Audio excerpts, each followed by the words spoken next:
성경을 읽다 보면 스올이라는 말을 종종 볼 수 있죠. 구약 성경에 65회 등장하는 단어인데요. 원래 발음은 쉐올에 가까운 히브리어입니다. 그런데 이 스올이라는 말이 옛날 성경에는 거의 나오지 않다가 번역이 개정되면서 굉장히 많이 등장했습니다. 이전까지는 스올 대신에 음부라는 말을 사용했습니다. 음부는 어두울 음에 마을 부자를 쓰는데 쉽게 말해 지옥이라는 뜻의 점잖은 표현 정도라고 할 수 있습니다. 그러니까 예전에는 스올을 지옥의 개념으로 번역하여 사용했다는 것입니다. 그렇다면 왜 이제는 스올을 번역해서 사용하지 않고 이 스올이라는 히브리어 단어를 그대로 사용하게 되었을까요? 스올을 지옥이라는 뜻으로만 번역하기에는 이 스올이 가지고 있는 다양한 의미를 다 담지 못한다고 판단했기 때문에 스올을 히브리어 있는 그대로 쓰고 독자들이 문맥을 통해서 그 의미의 다양함을 파악할 수 있도록 하기 위한 의도가 그 번역에 있는 것이죠. 맞습니다. 야곱이나 욥이나 다윗도 자기들이 스올에 갈 것처럼 얘기한 부분이 나오는데 스올을 지옥으로만 번역하면 아무래도 억지스러운 면이 있는 건 사실이죠. 그러면 우리가 성경에서 이 스올이라는 단어를 읽을 때 주로 어떤 느낌을 생각하면 좋을까요? 스올을 굳이 한국말로 번역을 한다면 가장 가까운 뜻으로 무덤이라고 할 수 있습니다. 히브리인들의 관념 속에서 스올은 누구나 죽으면 가게 되는 곳 정도로 보는 것이 일반적입니다. 하나님을 믿는 사람이나 하나님을 믿지 않는 사람이나 또 의인이나 악인이나 죽으면 모두가 가게 되는 곳이 스올인 것이죠. 그래서 스올을 죽음 그 자체와 의미를 동일시하기도 합니다. 그런데 그렇다고 또 스올을 죽음으로만 볼 수 없는 건 죽음, 사망에 해당하는 마웰이라는 히브리어 단어가 따로 있다는 것입니다.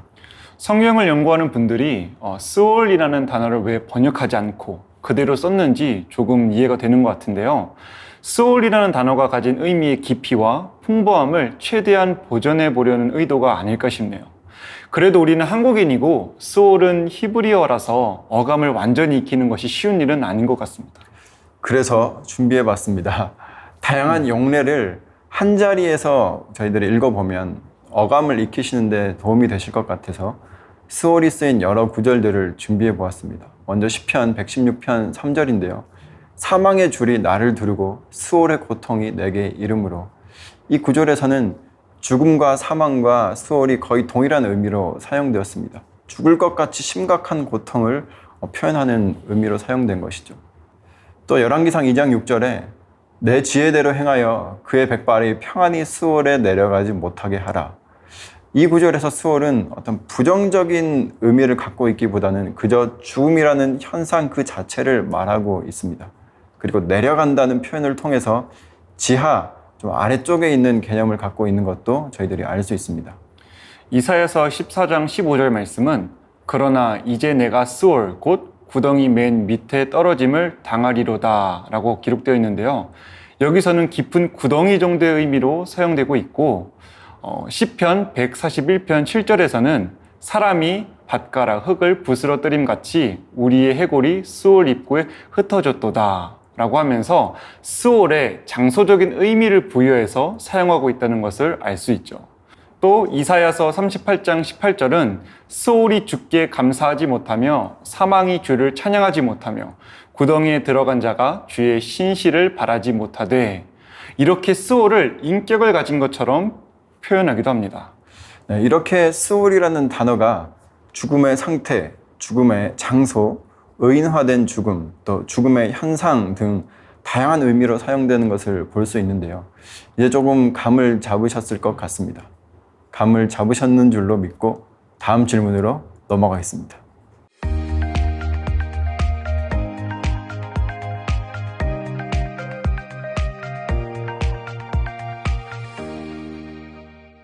목사님에게는 목사님의 마음에 항상 담아두고 자주 꺼내어 보는 시편이 있을까요? 시편이라고 하시니까 아무래도 그 다윗의 주옥 같은 시편 23편 1절에 여호와는 나의 목자시니 내가 부족함이 없으리로다. 아마 많은 분들이 그러하시는 것처럼 저도 이 말씀이 제 마음에 가장 오랫동안 깊이 남아있는 말씀이기도 한 것 같습니다. 전도사님은 또 어떤 시편 구절이 또 마음에 그렇게 남아 있습니까? 제게는 시편 119편 105절 말씀인데요. 이 말씀은 시간이 지날수록 익숙해지기는커녕 읽을 때마다 마음에 감동이 있는 것 같아요. 주의 말씀은 내 발의 등이요 내 길의 빛이니이다. 참 좋은 말씀입니다. 그런데 이 시편이 좀 어떤 의미에서 어떤 측면에서 전사님에게 그런 깊은 울림으로 다가오는지가 궁금합니다. 시인은 삶의 여정을 이어가는 자신을 길을 걷고 있는 발에 빗대고 있는데요. 주목할 점은 시인이 지금 고난 가운데 있다는 사실이에요. 마치 아무런 이정표도 존재하지 않는 광야와 같은 캄캄한 상황 속에서 어디로 가야 할지 몰라 어려움을 겪고 있는 거죠. 그런데 그런 상황 속에서 시인은 말씀에 비추어서 자신의 존재를 되돌아보고 있는 거죠. 그래서 하나님의 말씀은 자신이 가는 길의 등과 빛이라고 고백하고 있는 거네요. 제가 아무리 어둠 속을 걷는다고 해도 등불을 갖고 걷기만 하면 안전하게 또 환하게 걸을 수 있는 것처럼 말입니다. 그렇죠. 여기에 내 발의 등이요 할 때 이 발은 히브리어로 레겔이라고 하는데요. 흥미로운 점은 이 단어가 단수로 쓰였다는 거예요. 그 단수로 쓰였다면 이 걸음이 여러 걸음을 말하는 게 아니라 한 걸음을 의미하는 거라고 볼 수 있겠네요. 맞아요. 한 걸음을 뜻합니다. 그리고 여기서 등은 히브리어로 네르라고 하는데요.